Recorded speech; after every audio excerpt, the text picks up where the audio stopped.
So I must admit, I was a little intimidated to come in here. I know, I've noticed quite a lot of you have been shaking. Everybody's. I mean, you are so compelling and yet frightening in the film.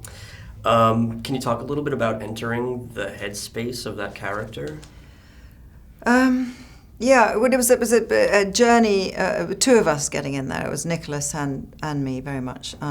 So he helped a lot by allowing sort of total freedom and encouraging the worst possible ideas. And when I say the worst possible ideas, I mean we were allowed to experiment with things that were almost sort of taboo, and things that you just don't want to think about.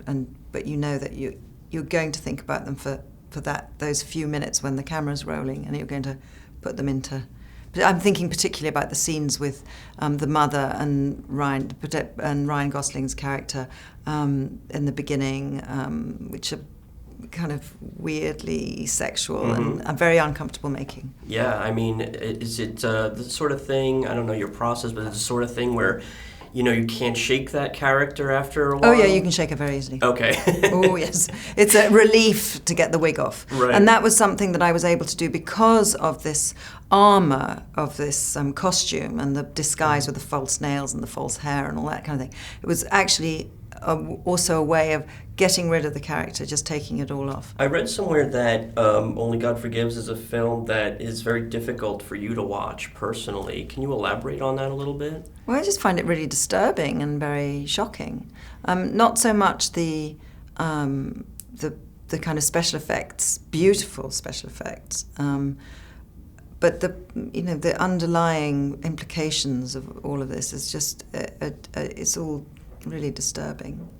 But at the same time, I'm fascinated, like people who are watching the film, because it is so beautiful, and there's something sort of unreal about it, and otherworldly about it, and almost poetic about it, and mesmerizing. And mesmerizing, and I'm mesmerized as the rest of you. Nicolas is quite the provocateur in all phases. I'm curious what it's like on set with him.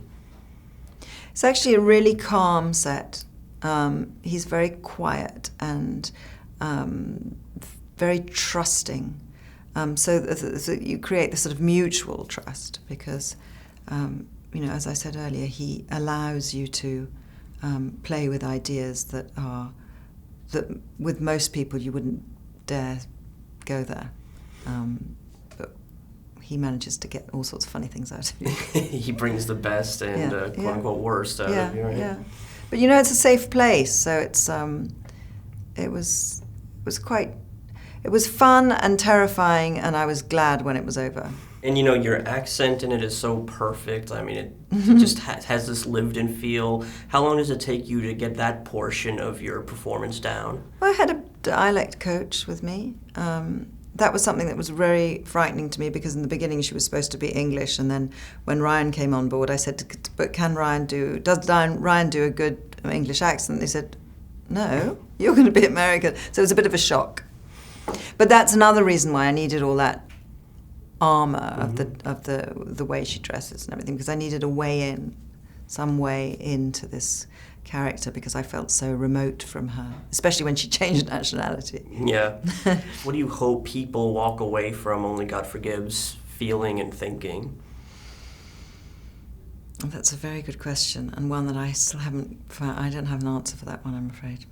I guess it is kind of the film where everybody will bring their own interpretation out of it, right? Yeah, I think so, and I think there's you are who I don't know. There are so many people. People have come to me with in their own interpretations, and some of them have been really quite grand, and one person said to me, it's a great film about discovering about deciding who you really are and whether you're going to be influenced by other people and whatever. I don't know, it was good.